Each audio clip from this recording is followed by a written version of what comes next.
Today on the show, you're going to hear from a local guy here from the Treasure Valley of Idaho.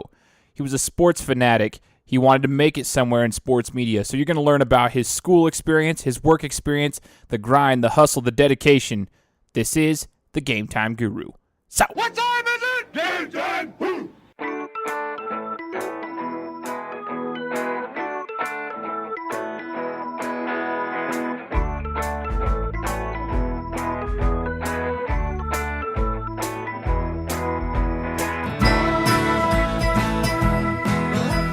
What is up, everybody? Thanks for joining me for yet another episode of the Game Time Guru podcast. I'm joining you from sunny Boise, Idaho. It's weird saying that because Boise is the worst with the weather. You get all 4 seasons in a day, but it's been sunny the last couple of weeks, and we're enjoying our summer, and I hope everywhere you're at, wherever you're listening, that you have some good weather and that you're able to enjoy your summer as well. Today, I've got an awesome, inspirational story. It's motivating. I've got Mr. Ty Hawkins joining me for a great interview. Ty, thanks for joining the Game Time Guru podcast. Yeah, no problem, Shane. Good hearing from you, and I hope everything's going well. Yeah, man. Things are going great, and it's even better now that I got you on the show. But where are you located right now, and where are we talking to you from? I'm in the booming metropolis of Great Falls, Montana. I bet your weather's worse than Idaho's. Now, can you explain how you got to Great Falls, Montana? Born and raised in Boise, Idaho, so in the pretty same area as you. Started out with sports. Long story short, I know we're going to talk a little bit more about it, but didn't know where I was going at first after grad school at USC. I was going to Florida. I was going to Texas twice, Arizona for a little bit. A lot of it was just being patient and waiting for the right opportunity, and luckily enough in grad school I was able to meet some people who were able to introduce me to these other people who said would you be interested in maybe doing some real news. Instead of, not that sports isn't real news, but more, 5, 6, 9, and 10 type stuff. And I said, sure, because believe it or not, a lot of the people you watch on ESPN, so that we're all Sports Center fans and things like that, they have news backgrounds. So they started off, one of my mentors, I consider him a friend now, Jay Harris. I love Jay Harris. He wanted to be the next Peter Jennings, whereas a lot of us growing up wanted to be the next Stuart Scott. That was me, so exactly. I got the opportunity to just diversify my journalistic background because moving forward, people want to know if you can do the job, and then they'll decide if they want to take the chance on you or not. So if I do decide to maybe get back on the sports side of things, that's cool. I might have that chance one day, but right now, man, I'm just enjoying this news thing. Local news is a lot more important than I think people give it credit for, especially with today's climate, the national media and things like that. Very important to know what's going on in the community. For sure, man. For sure. Now, I met you, Ty, back in the day. This is probably 2010 when I was doing play-by-play announcing for idahosports.com. That's where I met you. We were at a meeting. I don't even know if you remember me, but we were at a meeting with all the other play-by-play commentators, and we were kind of going over some sales pitches and stuff like that, and then talking about what the plans were for the season. Now, I have a question for you, though. I've been following you ever since then because I just remember how dominating your personality was in that meeting for a good reason.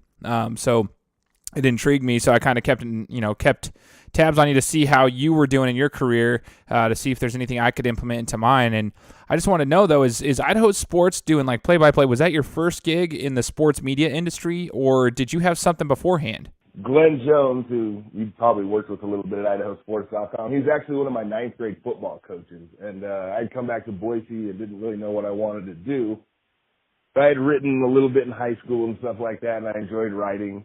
And so I reached out to him and said, hey, I'm interested in getting into sports journalism, go back to Boise State, things like that. And he said, wow, that's crazy. I worked for with Paul Kingsbury at idahosports.com, and I was familiar with that. They actually got launched originally when I was younger. And I was like, oh, so I just looked them up and reached out to Paul, and they put me on some play-by-play games. I mean, you're doing Parma, Nampa Christian, things like that, Coal Valley Christian, some small 1A, 1AA teams. I don't even know what they call them nowadays, classification-wise. But, yeah, I got my start there, and then Paul kept expanding the website, started doing some writing, started reaching out to some athletes I knew in the community, did some articles from people out of Pocatello, and Paul kind of let me do my thing, and got involved at Boise State, started doing some sports reporting there, writing for the Arbiter, and just kept building my resume. I mean, you got to start somewhere. Anyone who hears this, you got to everyone's doing something. Oh, yeah. Whether it doesn't matter what level, you got to be doing something. And started writing for the Arbiter. That introduced me to the Idaho Statesman, where shout out to my man Mike Prater. He got me an internship. I was able to cover some stuff and get some statewide publicity and build my resume, and then kept writing and writing, man. And that turned into some video stuff with Boise State. Brandon Walton, who's now a writer for the Press Tribune, and Farzan Faramazi. Sorry if I butchered your last name, Farzan, but he's started doing some Boise State football stuff with those guys, and then got in contact with Vince Hordeman through Paul Kingsbury. I mean, it's a whole line of people, man. Started writing for Slam Magazine, some features and things like that, and then decided I wanted to go to grad school because I felt like I was in this McNair program, and I felt like I didn't want to get my PhD because that was just 7 more years of school. Yeah, seriously. You got to get your master's degree, and luckily enough, I got into USC. I met some people through their sports journalism department and started networking and visited the campus, and next thing I know, I'm on campus of lovely University of Southern California, and things are just happening, man, quick, and yeah, it's a journey. I think a word that if people are listening to this, or for the people who are listening to this, the journey, the fact that you said the word journey. Everyone's journey is different. Like, you're going to go places and interview people and meet people and do things that everyone else may not do, and so maybe you can sit and look at people who are like, oh man, they made it to ESPN, or oh, you know, they're interning at the Today Show and getting some practice on air, but you just got to worry about what you're doing. As long as you're doing something to better yourself professionally and even personally each day, you'll be in good shape. That's good to hear. It's motivating, actually. So thank you for sharing that, because for people like myself who, I would say, I was late to the game with getting done with school, finished with my bachelor's degree when I was 28. Still kept my passion in sports media, though. Like, that's why I'm doing this podcast. But I remember when I was at Boise State, I would see a couple of, there was flyers and posters on the walls down the communication buildings, and I would see the media team, and you had there's pictures of you and stuff with some other individuals there. Can you explain to us, when you went for your bachelor's degree, what field of study you were in, and kind of what you did on the media side of things, Ty? Well, I was a mass communication and journalism major, so minor in journalism. So I took the media law classes, things like that. Dr. Rick Moore is a great guy over at Boise State, and obviously Dr. Trainowitz, she's great. She's trying to do some things now moving forward in the future. I hope that she can get those up off the ground, and be happy to help her if she still needs it. Just Boise State, what's nice about Boise State is you got guys like Joe Nickel, you got guys like Max over in the sports department. If you're a student and you're hungry and you're respectful, they'll see that. I mean, they're dealing with Division I athletes who have a dream to go to the NFL. So if they see that you have that same demeanor professionally, you're going to have opportunities to interview guys and whoever, that maybe an Olympic athlete one day, or maybe go to the NCAA tournament. There's just so many accessibilities by Boise State. And the same thing was at USC, which was great. But they do a great job at BSU. And I got to interview guys like Tyrone Crawford. I'm walking around talking to guys like Orlando Scandrick. These are guys who are in the NFL, and their Boise State administration their athletic administration make it accessible, and that helped me in my media. My goal is to get in the media. I could say, hey, look, I interviewed this person, or hey, I did this story, and it was just, and the way Boise is growing, I had friends coming from California to Boise because California's so big, obviously, and busy, but they're like, the opportunities in Boise are just limitless right now. Because I advise people to take advantage and meet the right professors, the Dr. Moores of the world, the Seth Ashley, Dr. Trainowitz. Get involved with those people. They're good people to know, and they'll help you get where you want to go. And I love how you keep mentioning, how you utilize the tools that were ready for you. So people that go to school and they think that it's overrated, you should get in contact with these professors and network with them and build relationships, because they will help you. It's obvious, it's apparent in your story, and it's obvious for others too. They'll be on your side as long as you give them the respect. They'll give you the respect in return. And I want to know about your experience at USC at this point. You go there for grad school. What was the grad program that you were going for your master's there for? My program was specialized journalism. So they had an MA in ours was specialized journalism, so we were a small cohort. There was like, I think 12 of us. A little older, not your traditional 23, 24-year-old, just getting out of college, didn't want to go to work, but still wanted to get a higher learning education. And then the other one, I think it was just journalism, BA and Masters of Journalism or something. But it was, you learn LA's a big city, man. And when you got people on your campus, Beyonce was on campus one day, Usain Bolt, Oprah. I mean, these are people who are like, we see them on TV and we're like, whoa. But these are just people that they put their pants on the same way we do, I assume. But it's your work ethic, how you treat people, how you interact with everyone, whether it's the janitor in the classroom cleaning up when you guys are getting ready to leave, or that people see that stuff. And if you're committed to the craft, that's what people want to see too. It's like you can make friends, network, do all that stuff. That's part of the gig, but people can tell if you're hungry. And so all it takes is someone to give you a chance. Everyone who's ever been successful, someone gave them a chance. No doubt at all.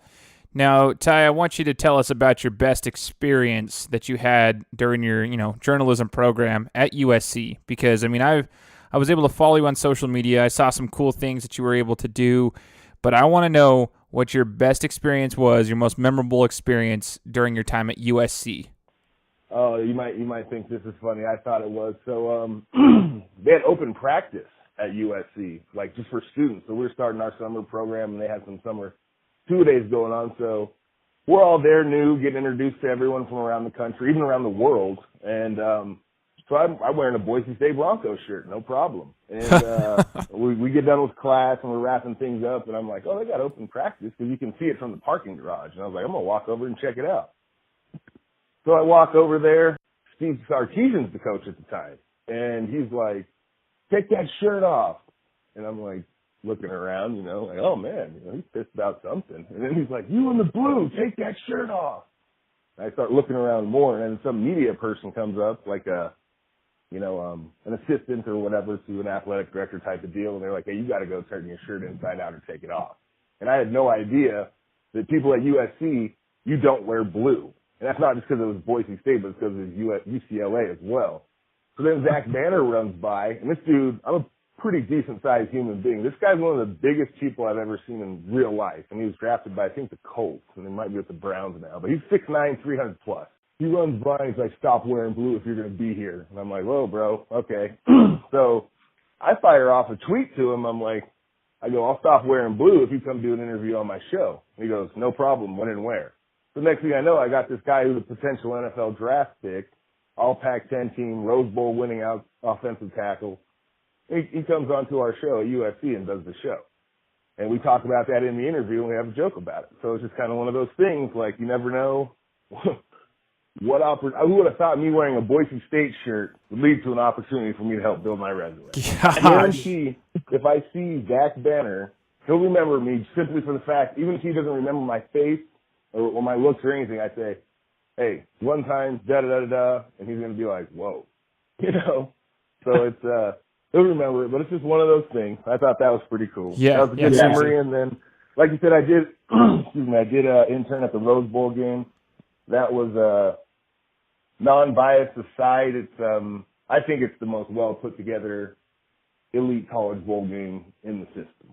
Like, they're doing a good job now with the stuff at Texas Stadium, but Pasadena, it's almost like the whole town shuts down. And Pasadena's got a lot of people, and it's an event, and it's a big deal, man. It's a really big deal. Yeah, I'd say. It's really motivating to hear that from you, Ty, because it just shows that, anything can happen. I love that story because you just got to be ready to take the opportunity regardless of how it comes about. That opportunity will eventually come if you're putting in the hard work, and you just got to be ready to seize that moment. Now, post-college, now you've gotten your master's degree and your post-college career. You mentioned that you had job offers from different places in different states, but I want to know if, was that a good problem to have, or why it took so long to, figure out where you wanted to go? Talk about your post-college career, that first year or so. It's a good and a bad problem, man. And in fact, I even chose coming to Montana over Hawaii. So a lot of people would say, why would you do that? But the opportunity to grow professionally, yeah, you got to sacrifice to get where you want to go. And Hawaii's a bigger market.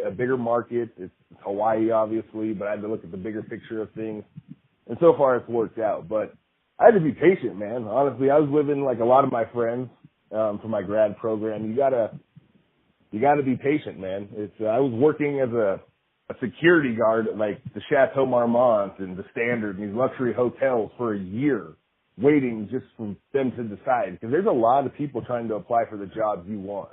And I did get offered a job in a small town in Michigan, but you got to think big picture. And I think my biggest advice, and I'm still learning it, I'm not even close to where I want to go, but you got to be patient, man. Like, live in the moment. Everything, if you played kids sports, like youth sports growing up, it can all relate to life. You've got to, each moment, live in it day by day. Yeah, it's okay to plan, but don't get too far ahead of yourself. It's all peaks and valleys, every cliche you've ever heard. But I was out of the game for like a year, and then I landed an interview gig with the Clippers, which was pretty good. And honestly, I had a tryout to make a big jump right from there, and I blew it. I didn't perform for what they were looking for. So once again, back to square one. And had to be patient. Montana called, Hawaii called at the same time, and I'd flown out to El Paso, Texas 2 months before that, thinking, okay, maybe this is the one. And it just takes time, man. You got to be patient, and if it's what you really want to do, you'll do what you got to do to get where you want to go. That's one of the major things, but it's not up to you either. Time's not up to you. There's somebody else, I think, in control of that, and you do what you're supposed to do each time, good things will happen.